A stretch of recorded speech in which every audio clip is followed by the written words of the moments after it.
Hello, dear students. Good morning to all of you. Today is the lecture number 10 for class 11 and chapter is the motion in a plane. तो बेटा आज हम जो बात करेंगे बेटा आज हम ग्राफ से रिलेटेड आपको कुछ प्रॉब्लम कराएंगे आपको. ये आपके पास इस चैप्टर का लास्ट पार्ट होगा. तो बेटा अगर हम वेलोसिटी के लिए हम कोई चीज़ निकालते हैं तो बेटा जो वेलोसिटी का जो ग्राफ बनता है वो डिस्प्लेसमेंट और टाइम के बीच में बनता है. करेक्ट. मान लीजिए बेटा एक ऑब्जेक्ट यूनिफॉर्म उसकी वेलोसिटी है, ये ओ से चलता है बेटा आपके पास ए से, एक बार अब तक यूनिफॉर्म वेलोसिटी है. इट मीन्स इसके पास जितने भी नंबर ऑफ पॉइंट्स होंगे आपके पास सभी पर जो वेलोसिटी आएगी वो सेम आएगी. उसको कहते हैं यूनिफॉर्म वेलोसिटी. अब दोनों डिस्प्लेसमेंट टाइम और इसको हम डिस्टेंस टाइम पे ग्राफ कह सकते हैं. तो इसके अंदर एक चीज आएगी slope. Slope of displacement time graph. दोनों स्लोप क्या होता है? स्लोप जो होगा डिस्प्लेसमेंट टाइम ग्राफ का गिव्स वेलोसिटी. मान लो बेटे एक हमें ए से लेकर मान लीजिए आपको ये पॉइंट आपके पास बी है और यहाँ तक बेटे मुझे उसकी स्पीड वो निकालनी है. बेटे स्पीड कितनी है तो आपका तो बेटे स्लोप कैसे निकलता है आपके पास. यहाँ से एक परपेंडिकुलर ड्रा करें यहाँ टुवर्ड्स द एक्स एक्सिस है टाइम एक्सिस और एक परपेंडिकुलर ड्रा करें यहाँ टुवर्ड्स द वाई एक्सिस और इसको आगे बढ़ाकर आप एक राइट एंगल ट्रायंगल बना लें. तो हमारे पास बेटे देखो जो ए बी सी हो गया वो एक राइट एंगल ट्रायंगल हो गया. अब ये जो है बेटा आपके पास थीटा है तो 100% ये भी आपके पास थीटा होगा. तो आपके पास ए बी सी का जो राइट एंगल ट्रायंगल का जो एंगल थीटा है उसका जो टेंजेंट होता है वो हमें स्लोप देता है. इट मीन्स स्लोप क्या हो गया बेटा आपके पास, जो स्लोप हो गया वो क्या हो गया बेटा आपके पास टेन थीटा. और टेन थीटा क्या होता है बेटे परपेंडिकुलर अपॉन बेस. तो परपेंडिकुलर क्या हुआ बेटे बी सी और जो बेस क्या हुआ बेटा आपके पास ए सी. तो अगर मान लिया बेटा यहाँ पर मैं डिस्प्लेसमेंट यहाँ पर S1 मानता हूँ और यहाँ पर मैं S2 मानता हूँ, यहाँ पर टाइम आपके पास T1 है और यहाँ पर टाइम आपके पास T2 है. तो देखो बेटा जो बी सी की जो वैल्यू देगा वो क्या देगा मुझे S2 माइनस S1 और ये क्या होगा बेटा T2 minus T1. It will give the slope of displacement time graph. तो इधर स्लोप के लिए कंडीशन है y एक्सिस पर डिस्प्लेसमेंट होना चाहिए, डिस्टेंस होना चाहिए और x एक्सिस पर आपके पास डिस्टेंस होना चाहिए. तो ये जो स्लोप हुआ बेटा ये आपके पास डिस्प्लेसमेंट टाइम ग्राफ का हुआ. इट मीन्स कि डिस्प्लेसमेंट टाइम ग्राफ का जो स्लोप होगा वो आपको वेलोसिटी या स्पीड देगा. करेक्ट.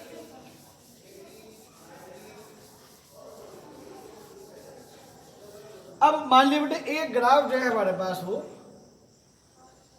वेलोसिटी टाइम के लिए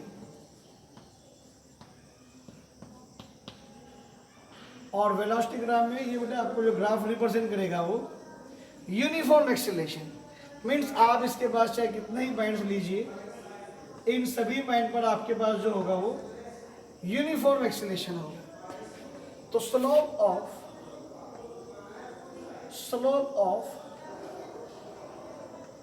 velocity time graph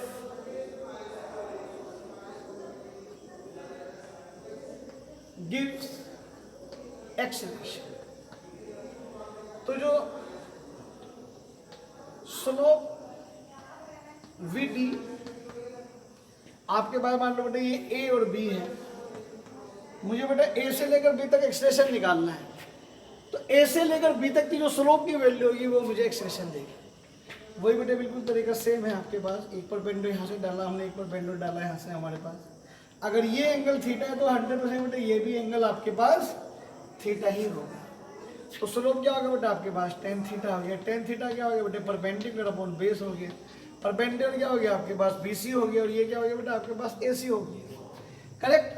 अब मान लीजिए बेटा आपके पास ये तो हो गया V1, यहाँ पर हो गया V2, यहाँ पर टाइम हो गया आपके पास t1 और यहाँ पर जो टाइम हो गया बेटे वो आपके पास t2 हो गया। तो बताओ बी सी की वैल्यू बेटे मुझे v2 माइनस v1 हुआ है नहीं हुआ। तो ए सी की वैल्यू t2 माइनस t1 होगी नहीं। इट में देखो बेटे अगर स्पीड टाइम के हम स्लोप की बात करते हैं तो देखो बेटे जितना एंगल स्लोप ज़्यादा होगा, थीटा की वैल्यू जितनी ज़्यादा होगी 101% उसकी स्पीड उतनी ही ज़्यादा होगी। अगर वेलोसिटी टाइम ग्राफ में हम स्लोप की बात करते हैं तो जितना स्लोप जितना एंगल थीटा ज़्यादा होगा 100% एक्सीलरेशन उसके अंदर उतना ही ज़्यादा होगा। इट मीन्स अगर आपको थीटा की वैल्यू पता है तो आप टेन थीटा निकाल कर भी स्लोप की वैल्यू निकाल सकते हैं। मैं आपको बेटे क्वेश्चन करवाता हूँ, देखो इसका जो पेपर में आ जाता है।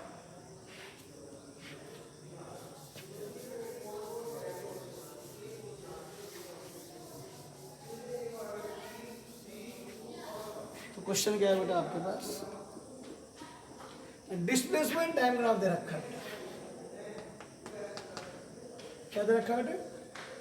डिस्प्लेसमेंट टाइम ग्राफ है और ये आपके पास दो ऑब्जेक्ट के लिए है, एक ऑब्जेक्ट ए है और एक ऑब्जेक्ट बी है। ये जो एंगल है वो 30 डिग्री का है मीन्स ए के लिए, और ये जो एंगल है बेटा वो आपके पास 60 डिग्री का है। तो एक डिस्टेंस और टाइम ग्राफ ए ऑब्जेक्ट के लिए है और एक distance time graph B object के लिए है। क्या पूछता है आपसे, what is the ratio of the two velocities. दो वेलोसिटीज के बीच में हमें रेशियो निकालना है। तो solution for object A, correct. तो आपके पास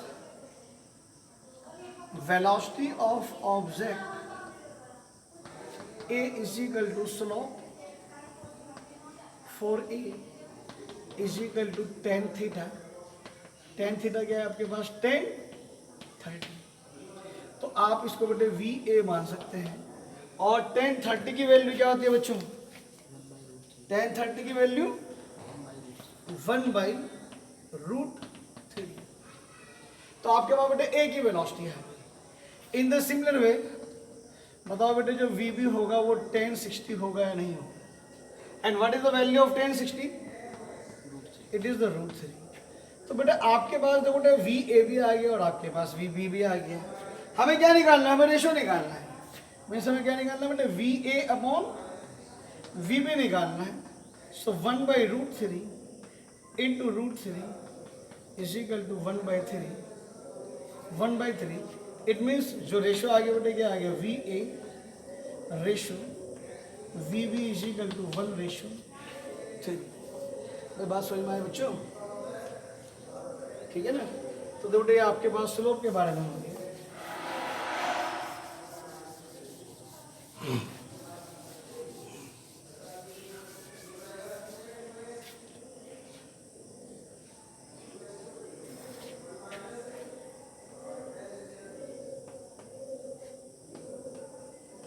to find distance of displacement in speed time और velocity टाइम ग्राफ। अब मान लीजिए बेटा आपको डिस्टेंस और या डिस्प्लेसमेंट निकालना है। तो बेटा मान लीजिए आपके पास ये मान लीजिए बेटा आपके पास वेलोसिटी टाइम ग्राफ है और मान लीजिए बेटा एक ऑब्जेक्ट आपके पास मान लीजिए आपके पास यहाँ से चलता है। इट मीन्स ओ यहाँ पर मीन्स इसकी कुछ ना कुछ वेलोसिटी है और वो बी तक चला जाता है। अब हमें क्या निकालना है, हमें डिस्प्लेसमेंट निकालना है फ्रॉम ए टू बी। तो ए से लेकर बी तक का क्या हो जाएगा, जो कवर्ड एरिया होगा वो आपको डिस्प्लेसमेंट देगा। तो क्या बन जाएगा बेटे, covered area of O A B C will gives the displacement या डिस्टेंस। इट मीन्स कहना मतलब बेटे ये है कि वेलोसिटी टाइम ग्राफ में या डिस्टेंस टाइम ग्राफ में जहां से लेकर जहां तक का भी आपको डिस्टेंस निकालना है, वहां से लेकर वहां तक का आप टोटल एरिया निकाल लीजिए। आपका जो टोटल एरिया होगा वही आपको डिस्टेंस या डिस्प्लेसमेंट देगा। ओके, अब बेटे और देखते हैं थोड़ा सा।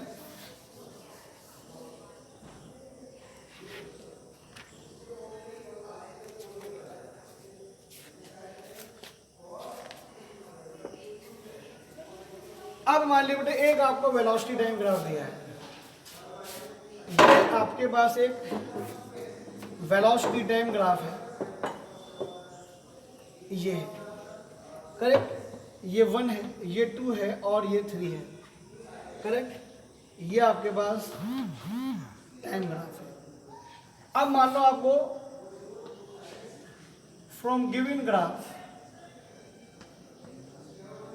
Find distance and displacement. अब दोनों जो डिस्टेंस होगा, दोनों डिस्टेंस एक स्केलर क्वांटिटी है। आप जितना भी एरिया निकालिए उन सारे का अगर आप सम कर देंगे तो वो आपको टोटल डिस्टेंस देगा। इट मीन्स जो डिस्टेंस होगा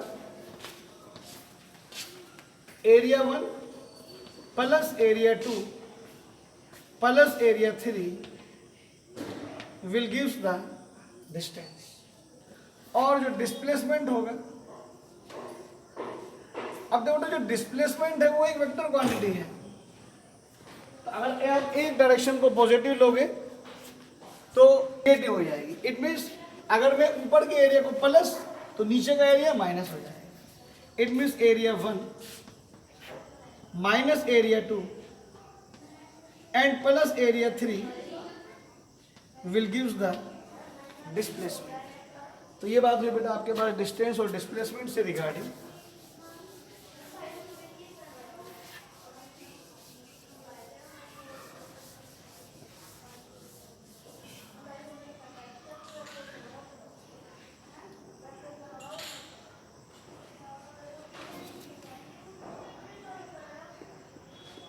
मान लीजिए बेटा एक ग्राफ है आपके पास, दो ग्राफ है, गिवन ग्राफ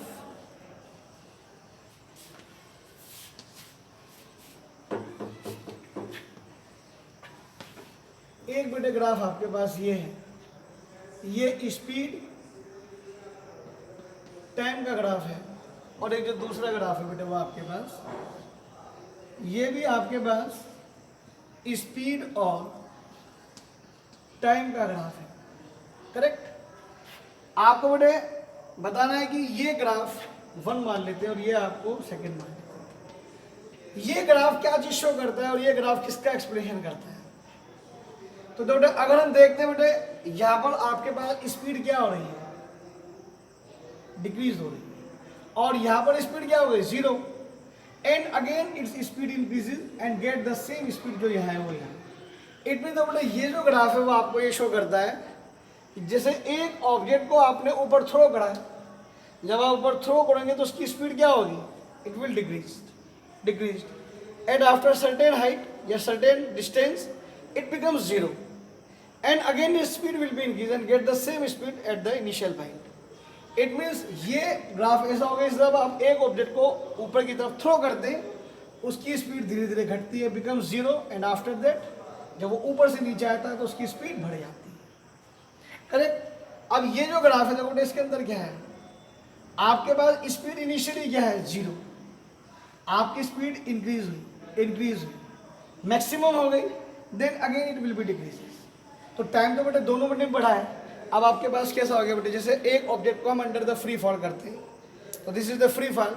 जब यहाँ से मैंने छोड़ा उसकी स्पीड इनिशियल स्पीड 0 थी, अब क्या हुआ उसकी स्पीड बढ़ी इंक्रीज हुई और यहाँ पर आपकी मैक्सिमम हो गई। जस्ट लाइक आपके पास जैसे एक बॉल इलास्टिक की, ठीक है ना, आपने जब उसको फ्रीली फॉल करा तो उसकी स्पीड इंक्रीज हुई, एंड जब फर्स्ट पे टकराई तो उसकी स्पीड मैक्सिमम हुई and get bounce back and get the same speed. Okay, तो आपके पास बेटा स्पीड बढ़ी और बढ़ने के बाद ये आपके पास दो ग्राफ हुए, करेक्ट। बढ़ने के बाद ये दोबारा आपके पास घटता है। अभी आपको एक दो ग्राफ और समझाते हैं।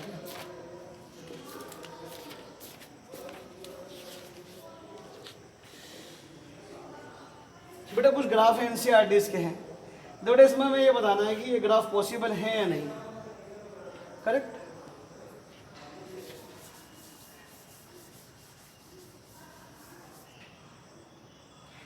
जिसे आपके पास बेटे एक ग्राफ ये दे रखा है इन्होंने,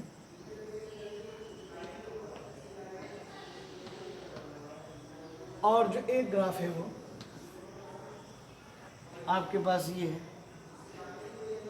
ये सब वेलोसिटी टाइम ग्राफ है। ये भी आपके पास वेलोसिटी टाइम ग्राफ है और ये भी आपके पास